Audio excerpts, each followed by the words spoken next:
cameras, yeah, all good. Happy days. Got England batter Zak Crawley. We're going to start with David Charles. Go ahead, David. You seem to be in a favourable position. How do you assess it? Yeah, the boys are happy. We're in a good position as a team. Bowled really well this morning, and obviously pleased with how we batted tonight. And yeah, the boys are happy tonight. We're in a good position. Just before I get to yours and Ben's last there, just a word on Ben Stokes as well. How delighted are you that you're able to count him as a fully fledged all-rounder again? He's really sort of coming with his own bowling again this year. Yeah, phenomenal cricketer, and so good to have him in our team as a leader. And apart from his skills, just his attitude to keep coming and coming and coming. And yeah, he's just a phenomenal cricketer, and yeah, it's great to see him about bowling. He's a fantastic bowler. He goes under the radar, I think, and he bowled phenomenally well all series and got his rewards today. Must be pleased with the runs you did get. Are you disappointed with the 16 you didn't, or are you just really pleased to sort of get a score as well? Yeah, no, you always want more, and I don't think I've ever got out in my life and not been annoyed, and I was certainly annoyed today. And but then you can look back and reflect that I was pleased with how I played and some of the shots I hit and the start we got with Ducky. So obviously I'd have wanted 16, but no, I'd wanted 116 more. Do you know what I mean? You always want more, and that will never change. And yeah, I think Ducky would say the same. But he batted phenomenally well himself. Was there an extra spring you set up, a bit of a pep in you set up to what happened at Lord's last week and the position you found yourself in the finals?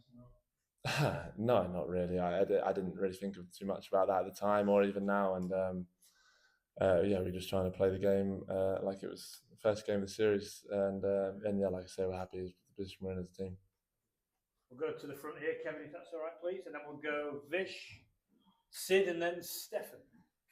Like a couple of days ago, Shubman was here. He said that there was some fault from your side that as far as spirit of the game is concerned, you were 90 seconds late. He said that it was against the spirit of the game. Was that intentional from your side? No, not at all. I sit in my spot until the umpires go out, and I saw the umpires go out and I walked out. I wasn't aware that we were 90 seconds late, but fair enough. Vish in the corner, go ahead, by the window. Hi, Zach. Before the series, when we were talking to Ben about his bowling, he said he was looking back on that Cape Town spell in 2020 when you were in Corden. I wondered if you saw similarities to, I suppose, how he's been bowling now and what he was back then, because he highlighted that as probably the last time he was able to bowl as he has done now. Yeah, it's a good point. I haven't thought of that, but now you mentioned it, there are so many similarities to that pace-wise. He was bowling quickly back then. He's got that pace back now. And the way he just gets that away movement from the right-handers, that zip, which is as much as anyone in the world, really. He gets that bounce, and yeah, he's a proper wicket taker, and he can make things happen. And that's certainly the case when I first came in the side back then, and he seems to have got that back now, which is a phenomenal effort considering the injuries he's had and the well, he's a little bit older now, so yeah, phenomenal effort. I'm not sure if you know this, but a stat came out while you were batting, but against Cummins, Rabada, Umrah, Hazelwood and Stark, you averaged 53.76. So if they're all in the attack together, that's what you're putting on them. What is it about facing bowlers like that seems to, I suppose, bring 53.76 out of you?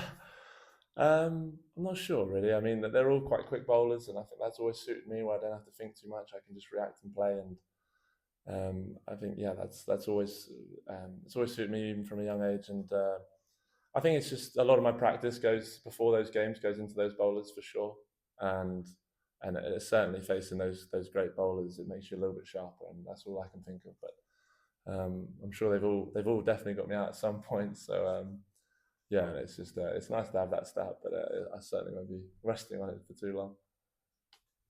We'll go to Stefan, please. What about it, Zach?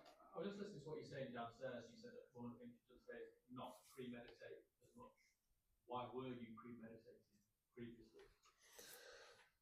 Well, there are a whole host of reasons, really, but you're always looking to put pressure on as a group. We talk about that a lot. Is how are we going to put pressure on the bowlers? And I was perhaps just looking for that too much. How I was going to put pressure on them, and I feel like one of my strengths is that I can hit, quite good balls for four with my height and my reach. And I felt like I hadn't allowed that to come out quite as much as of late. And I felt like this game I just wanted to react and play every ball in its merits. And I feel like I did that a little bit better today, and it was a nice pitch to bat on, and yeah, and I managed to get a couple away. It was nice.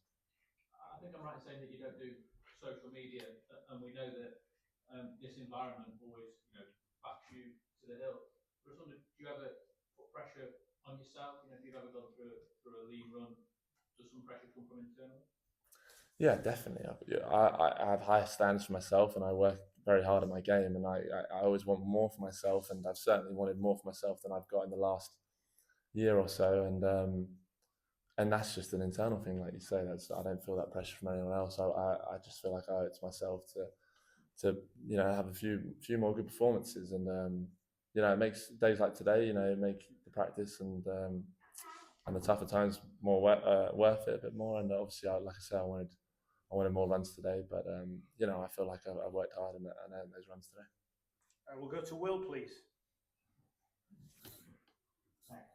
You always seem like quite a calm, relaxed character, but I suppose Indian might say that you're the person who sparked this series into life and brought the needle out of this series. Are you somebody who really enjoys that needle and playing that kind of getting involved in the battle with the opposition? Yeah, I've always enjoyed that part of cricket, to be honest, where it's especially when you're batting, it's two of you against 11, and they're desperate to get you out, and they're chirping you, and in a certain time, most of the time I probably let it slide, and then other times I feel like it's a good chance to put it back on them, and Lords was, I loved that little 8-minute passage.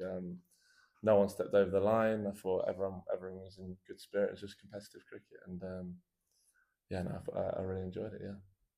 We'll go to Charlie next to Will, and then Matt. You and Ben now average more than any other Open partnership since Strauss and Scotland. I just wondered what it is that you like about batting with him. I like how good he is. He's a phenomenal player, and he takes a lot of pressure off me. And he scored, like even today, he scored a run of ball so effortlessly, and it allows you to go about your business. And we talk a lot in the middle about how we want to go about it, and obviously our height difference and being left, right, and right hand obviously probably makes it quite hard for the bowlers at times when we're both going well at either end. So I love batting with him, and hopefully that continues. And then Matt, and then one more to finish. Go ahead, Matt. Zach, you spoke downstairs about trying to feel as relaxed as possible. Can you just tell us a bit about how you try and get yourself into that space, particularly off the back of a couple of quieter test matches personally? Yeah, it starts a couple of days ago in training, and just try and take the tension out of my body when I'm batting, and just little things little triggers that you have in the middle that make you feel relaxed, whether it be walking slower or anything like that. But I'd certainly feel at my best when my body feels relaxed, and I managed to do that quite well today. I didn't perhaps do that as well. Certainly didn't do it as well as Edgbaston. I was absolutely knackered when we were batting there, so it was pretty hard to be fully sharp there. But I did it much better today, and I was happy with that. And last one here, please. Zach, when something like Shubman happens here, comes on with a 1 foot India, how difficult is it to stick to your plans, keep your focus there? Because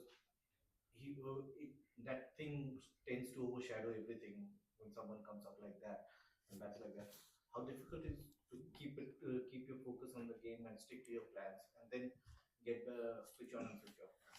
When Rishabh came out, yeah, it's tricky. I mean, especially because he's such a talent. Normally, people in the world would be able to come out and bat like he did today on 1 foot. So, the